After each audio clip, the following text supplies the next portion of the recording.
My joy knows no bounds when we have come to worship this holy mountain which we have named as Ganaraj.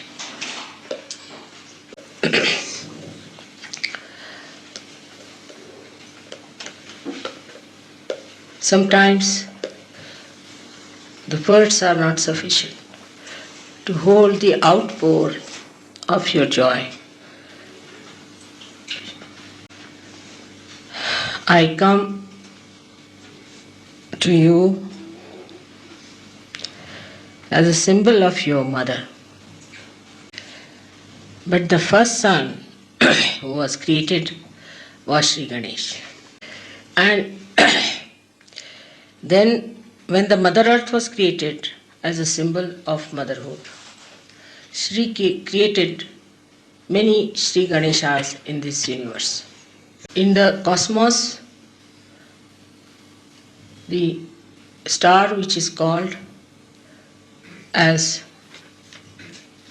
Mangalala काय म्हणतात? Mars is the Ganesh, Shri Ganesh. All these symbols were created for you, the Sahaja Yogis, to recognize them. To recognize all these symbols is easier if you are a realized soul. But we have had so many great realized souls in the past of very high quality, and they recognized, they found out the symbols of Shri Ganesha long time back. India is the microscopic form of the whole earth, Mother Earth. So in the triangle of Maharashtra, we have got 8 Ganeshas which are manifesting vibrations and were recognized by great saints of Maharashtra. But as you have seen, as a grace of these great saints, especially Maharashtra has created human beings who have Shraddha as the highest expression of their emotion and mind.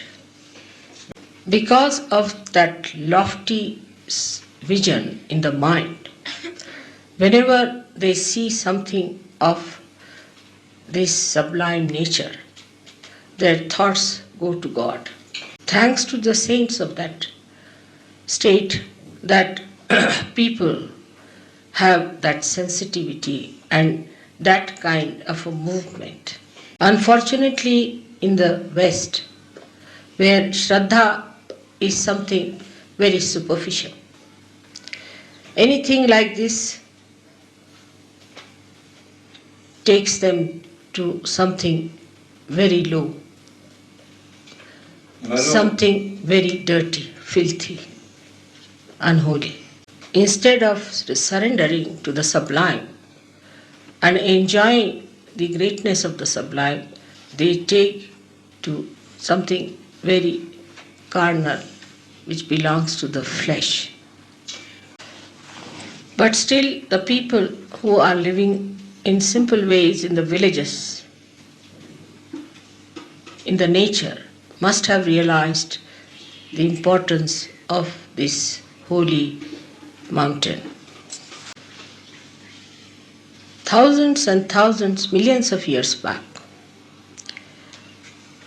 the Mother Earth started producing her Ganesha. It was first a huge ocean where Himalaya stands. Himalaya gradually started coming out of that ocean in a flat way like a Shivalinga, which is the expression as the manifestation of the animals. They have the brains which are flat. In this way. But when the Himalaya started coming out of that sea, its the Mother Earth was pushed on sides. And the Mother Earth started giving folds to her sari, you can say. You can stand up and talk, would be better. Now, when that movement started, the sari gave waves of vibrations in such a way that at certain points it rose up to a point, becoming like Shri Ganesh. And it was, to begin with, a flat, again the same type of the. But then still more folds started coming up much later when human brain started developing its ego. So the whole of that land was pushed up and another land joined it in such a manner that it formed a apex.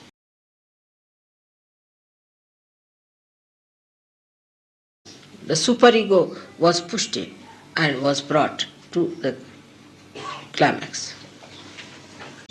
That synchronizes with the human brain because the whole universe is represented in our body as well. Now, the central axis of the Mother Earth acted as the spinal cord. By this happening in the Himalayas, again there was a big push onto all the mountains which were to be created as Shri Ganesh, and they got into their final forms. And the apex was created. So the Mother Earth as Gauri created all these Ganeshas. At the other end of these ranges must be the highest mountain because it is pushed the most. Mont Blanc should be higher than this one. Yes. You see, when they pushed it, Himalaya was brought up to a point only. Up to a point it went, and then the waves created Ganesha of a certain height, not too much height. So it was pushed on the right hand side more. The ego went, you see, expression in Mont Blanc, say for example.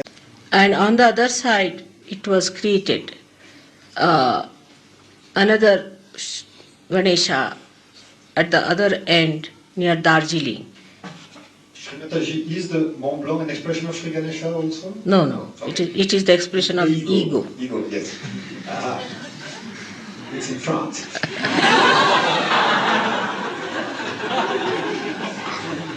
So Shri Ganesh was expressed even in Darjeeling, and you get the same kind of redness on that.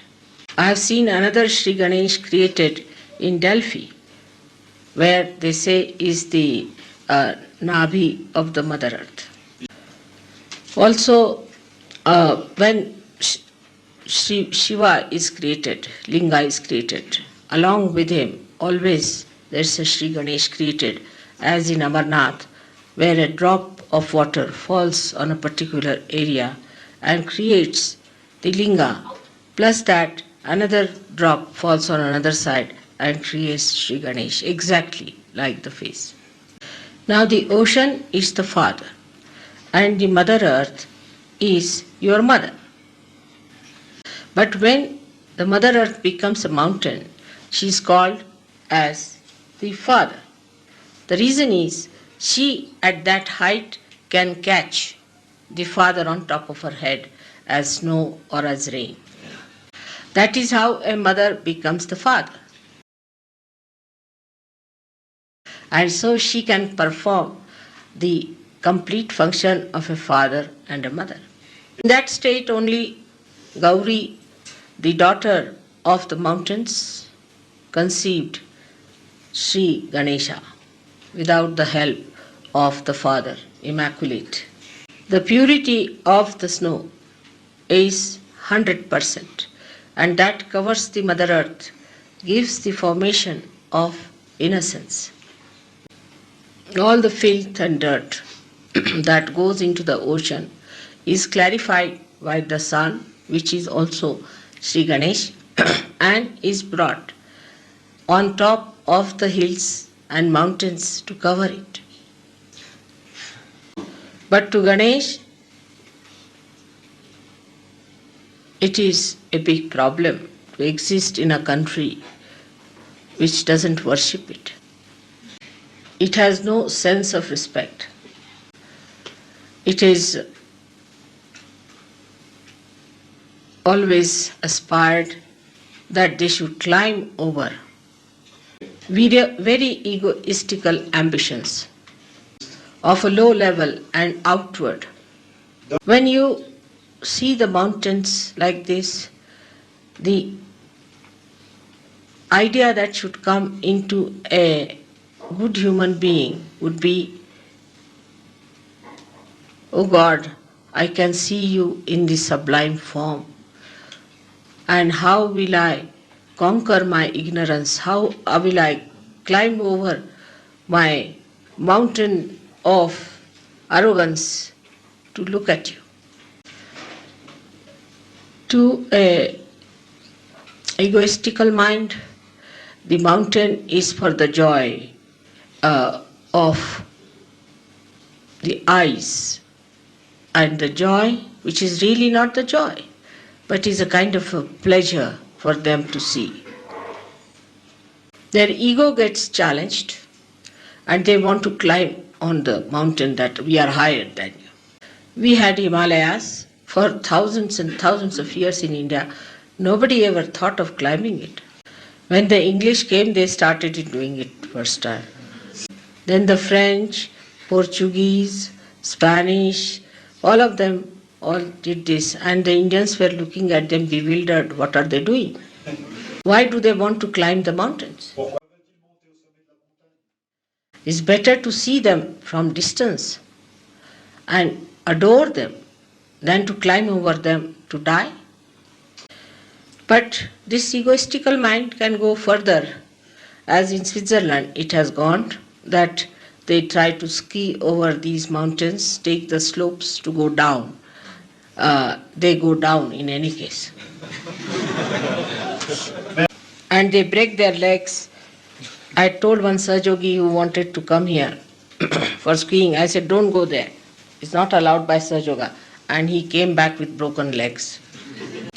So every way, the games are also such that is just a satisfaction of the ego. I can understand small children going over a slide, but big old men moving like this for hours together, they have no other work to do. That shows they have no maturity of any kind. They are still stupid children playing with the snow. By all these doings, what happens? That the holy places become like cemeteries. Imagine, instead of putting flowers on Shri Ganesha, you are putting dead bodies on his body. And while skiing, putting those hard nails into the body of Shri Ganesh. It's true. There is no sense of respect. Perhaps we don't respect ourselves. We are not mature enough. The first thing that should happen, that one folds his hands to Shri Ganesh and just sees those things. Just this should happen to all the Sahaja Yogis. So the innocence has to be developed to have that respect. If you are not innocent, you cannot have respect. And in the innocence, you don't think you are the wisest of all and make everybody look like a fool. Nor do you laugh at others and make fun of them. Nor do you play games and put people down. But what I have seen even coming to Sahaja Yoga, this is the worst part of it. I have seen people who play games after coming to Sahaja Yoga. They gossip and say all kinds of wrong things, which I have never said before. There was so many kinds of things I hear that I am amazed how Sahaja Yogis are such creators of gossips. Is this the way Ganesha would behave towards the mother? That thinking yourself to be great people, you say mother said so and this happened and that happened. Ego is anti-innocence. And that's why this kind of a nonsensical gossip people do, which I can't understand, so filthy, I just can't understand. Like there was one lady whom nobody would marry. And there was only one fellow who accepted to marry that woman. And that's how the marriage took place. Now this lady, or perhaps somebody who is like her, has spread stories that she was the most beautiful woman. Everybody wanted to marry her. Everybody raised their hands. I never asked people to raise their hands. It's not like that at all. When I heard it, I was shocked. This woman, nobody wanted to marry her. There are all kinds of things that you have got from your past. And you must try to get out of it. Otherwise, you cannot rise high. A person who is not innocent cannot worship Shri Ganesh. In his right hand, he has got a parsha. You must know that. A terrible instrument, you see, with one stroke, he takes out your head like guillotine it is. Those who are not innocent play games, try tricks, gossip, indulge in filth, he cuts them off. Innocence is a very sharp thing. It does not have any compromise, which you can see in the life of Christ. With his trunk, he throws people left and right and throws them out. He sees for a while, and if people remain still half-baked, they are thrown out of Sahaja Yoga. No one should think that you have got realization. You can be in the Sahaja Yoga if you do not take to innocence. Innocence gives you complete sincerity. And Ganesha is the judge. And he is the one who throws you out of the periphery like a tangent. You get out of Sahaja Yoga. And when you get out of Sahaja Yoga, you start going down and down and down, and then you may develop horrible diseases of the Muladhara Chakra. Those who are hit by him are the worst. If you have come near him, be careful. Face yourself, see yourself, note yourself. Another thing they told me, that some people think that they are great Sahaja Yogis who contribute nothing to Sahaja Yoga but headaches. If some saint Sahaja Yogi starts telling the other Sahaja Yogi about something sensible, this fellow puts up his right Vishuddhi, pressing it hard on him to show that you are talking because your Vishuddhi, right Vishuddhi is catchy. Very cunning. You are not to play games because you are harming yourself. I am telling you now. Those who think they can play with the loopholes must know that there's a loop round their neck. Like the fallen angels, you'll go to the greater heights or depths of Maya. So try to be honest to yourself. Any nation has any problem, any sins they have been committing or have committed before, should not be anymore a tag with you. If a country has been cunning, then you should be innocent. If you are coming from a foxy clan, you have to be innocent. Like you are coming from a Thagari clan, then you have to be extremely astute. If you are coming from the romantic clan, you have to be extremely pure. You have to be juxtaposition of whatever sins we are suffering from. If you are the light in the darkness, you have to be brilliant and not dark. And you have to give light in the darkness to the dark, not to take dark upon yourself. If you really feel that the past of your country has been such and such, you better study it and know for yourself that you have to be just different. Some are comfort loving, they should get out of that.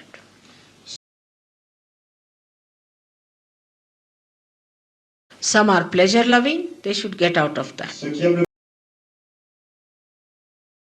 Some are tempted with women and men and drinking and all that. You should completely give up and come out of it. There are deeper sins we have of cunningness, of aggressiveness, of slyness.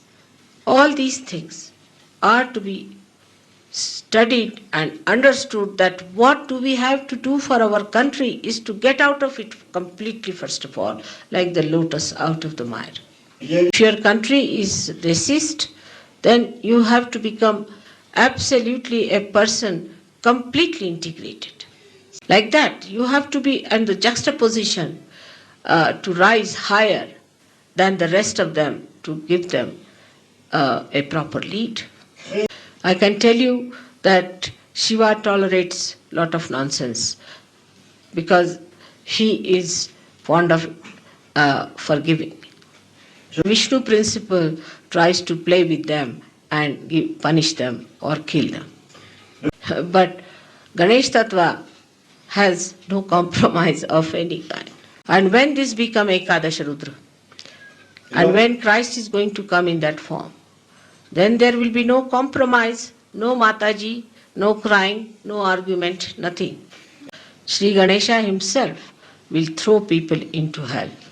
So be careful on that. Today, in the presence of Shri Ganesha, you have to take an oath that whatever is the past of my country, I will get opposite to that. Like I would say, Indians are not very good with the money. Money matters, they can be very horrid, and sometimes they create a problem with money matters. So one has to know that we have to be absolutely astute as far as money is concerned. It is not sufficient only to be something innocent, but it is more that it should be proved, that people should know that you are innocent. I asked my son-in-law, he is a very honest man, whether this would be honesty. So he answered, this may be honesty for outside purpose, but it is not in the essence of honesty. So that is how you have to be honest in the essence of it.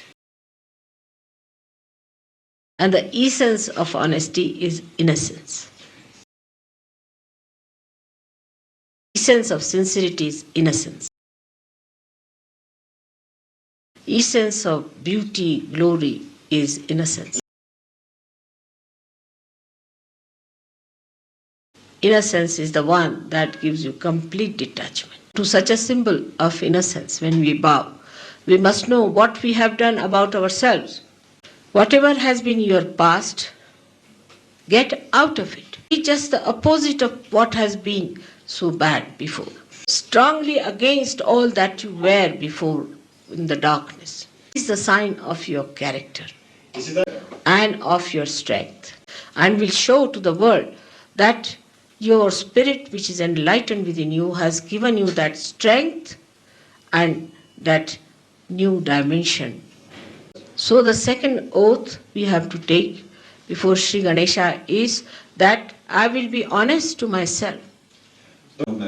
I will not deceive myself for anybody's sake.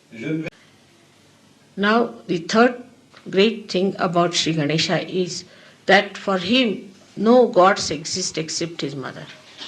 You know all the stories about Shri Ganesha, how he adored his mother. Because he knows his mother is the power.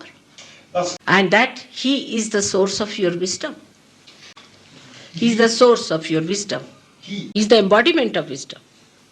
And the greatest wisdom he has, that it is better to worship the mother than anybody else, because she is the power. According to him, even the father, if you have to meet, you have to go through the mother. And secondly, father is just the witness. All his security, all his powers, all his beauty, in a sense, comes from his mother. So with the third oath you have to take that for us, our mother is so powerful, why should we be afraid of anything? If she is going to give us the wisdom, why should we try to seek it anywhere else? I appear very innocent sometimes. But my innocence is complete intelligence, I think. And that is the reason, you see, people take time to accept. But people like Shri Ganesh, who are the wisest of all, know the trick. The another oath we have to take today, that we'll respect every Sahaja Yogi from our heart, because they are made in the form of Shri Ganesh. We'll not make fun of them. We'll not laugh at them. As long as they are in Sahaja Yoga, we have to respect. But they can be thrown away. They can get out of it. But unless and until this happens, do not put your ego on other people.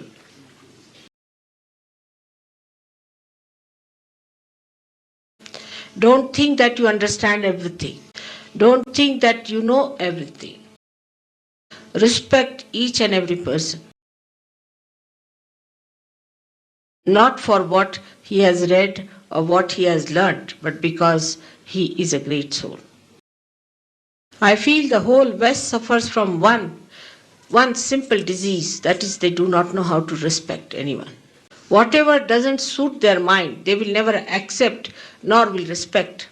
With their ego, they want to judge everyone and condemn everyone.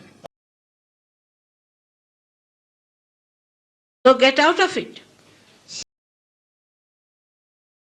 And tell yourself, I don't know anything.